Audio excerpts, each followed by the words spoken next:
السلام عليكم ورحمة الله وبركاته داود يالميل كستات جوتان كسو داود برنامج سبورت هلا ميل كستات كلا سعوتان بارتنا يوتيوب كا عيارها لاتيس توبة قضبضا وغوريا مانتي ايجي دونو عياريان كافاني لفيلي انو غناح متيستو عياريان فاندا باكس او كترسان كوضا كبضا عكتيا مانشستر يونايتد لفيلي انو سيو كلان كا تشامبيونز ليغا iyo waliba ciyaaryahan Lionel Messi falalku sameeyaan moodayn kooxda kubadda cagta Barcelona ay muteysan doonto ganaac iyo waliba dabcan waxaan eegnaa sida loo kala horeeyo xagga gool dhalinta horyaalka Premier League ahna kan u daawashada badan caalamka soo kale waxaan eegnaa kulamada maanta la ciyaari doono Champions League waxaad moodaa in horay kooxo dhowr u soo baxaan balse ku qaarkood la filayo inay soo baxaan halka qaarkood la filayo dib u laabtaan aga iyo Europa League iyo waliba qaar kamida ayaa gibihanba laga ciribtir doona haddaan ugu cusubtahay maatay markuu warsoo booqatida subscribe nosa soo kale channel gombalel ka soo hesho video kastaan soo dhigno bartina ciyaaraha Lattes Tube ciyaaryahan Cavani ayaa moodaa inuu noqday laacibka garoonka kulanka kooxda kubadda cagta Manchester United ay la ciyaartay kooxda kubadda cagta Southampton kulankaasi ay tir laba gool laga hormaray balse United ay ku tagneed ayaa waxay bedel ku sameeyay ciyaaryahan Greenwood waxaana bedel ciyaaryahan Cavani kaasoo bedelay gibihanba jawiga garoonka St Mary's Stadium ay leedahay kooxda kubadda cagta Southampton ciyaaryahan Cavani ayaa laba gool dhalay halka hal gool kalena uu ka caawiyo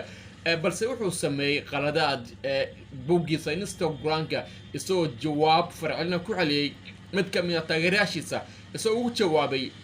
Gracio Negretio taas oo ah eray Spanish oo maxay tahay waa mahadsantahay Africa waana mid aan loo galin kubadda cagta waana wax loo yaqaan regimes ciyaaryahan Van der Beek ayaa la filayay kulanka kooxda kubadda cagta Manchester United birito ciyaari doonto inuu seegi doono ciyaaryahan Van der Beek ayaa waxaa moodaa in dhaawac soo gaadhay kulanka Southampton lugtiisa uu soo dhigay bartiisa Strangles ayaa waxaa ka muuqda barar iyo waliba soo kaleetiya dhaawacyo ayaad moodaa inay soo gaareen tan aysan u masaamaxin inuu ciyaaro kulanka Brito United iyo PSG xagga iyo La Liga Spanish-ka hadii aan yara eegno kooxda kubadda cagta Barcelona ciyaaryahan Lionel Messi gool u dhaliyay ayuu u hubeeyay laacibkii hore ee xulka qaranka Argentina Diego Armando Maradona oo geeriyooday maalmihi la soo dhaafay isagoo 60 jira goolkaas ayuu wuxuu yiri hadiyad ahaan waxaan u hubeeyay laacibkii hore ee xulka qaranka Argentina taas ayaa runtii inta badan mamnuuc ka kubadda cagta iyo sidoo kale mamnuuc ka La Liga Spanish-ka waxaa soo kale Lionel Messi uu muteestay in la siiyo kaarka degniinta ama kaarka jala kaasoo inta badan loo galan ciyaaryahanka hadii uu gool dhaliyo inuu iska bixiyo fanaanad sidaan uu ku dabaaldabo taasi ayaa gibihanba lagu mamnuucay kubadda cagta hadii ay noqoto kuwa horyaalada iyo waliba kuwa kale caalamiga oo la ciyaaro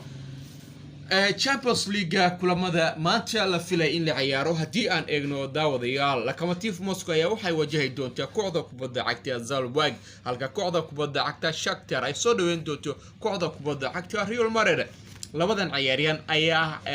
ciyaaraha ugu horeeyo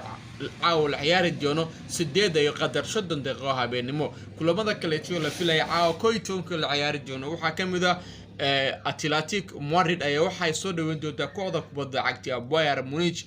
Mönchengladbach ayaa waxay soo dhaweyn doontaa kooxda kubadda cagta Inter Milan halka kooxda kubadda cagta Marseille ay qaabili doonto kooxda kubadda cagta Olympiacos Porto ayaa waxa ay soo dhaweyn doontaa kooxda kubadda cagta ee Manchester City halka kooxda kubadda cagta Atlanta ay sidoo kale soo dhaweyn doonto kooxda kubadda cagta Midtjylland Liverpool ayaa gurigooda Anfield ku soo dhaweyn doonto kooxda kubadda cagta Ajax Amsterdam ee ka dhisan dalka Holland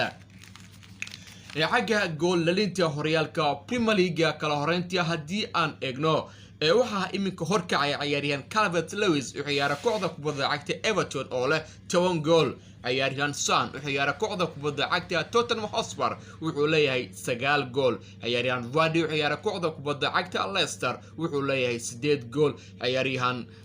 Mohamed Salah oo ciyaara kooxda kubadda cagta Liverpool wuxuu leeyahay sideed gool ciyaaryahan Benford oo ciyaara kooxda kubadda cagta ee Leeds United wuxuu leeyahay 7 gool Bruno Fernandes oo ciyaara kooxda kubadda cagta Manchester United wuxuu leeyahay 7 gool ciyaaryahan Harry Kane oo ciyaara kooxda kubadda cagta ee Tottenham Hotspur wuxuu leeyahay 7 gool ciyaaryahan Wilson oo ciyaara kooxda kubadda cagta Newcastle United wuxuu leeyahay 7 gool waxaan eegnay iminka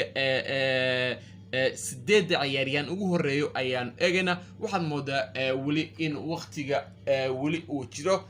la filaya in ciyaaryahan qaarkooda ay dhaafi doonaan kuwa iminka hogaaminaya sida Calvert Lewis, Son iyo Vardy iyo William Salah oo min 8 gool barnaamijkii sported kala socoteen ciyaaraha latest ciyaari waa nagayntiya farsamadii Munir codkii Bios waa nagayntiya aad iyo aad u mahadsantiin waqtigiina iyo waliba sidii aad noo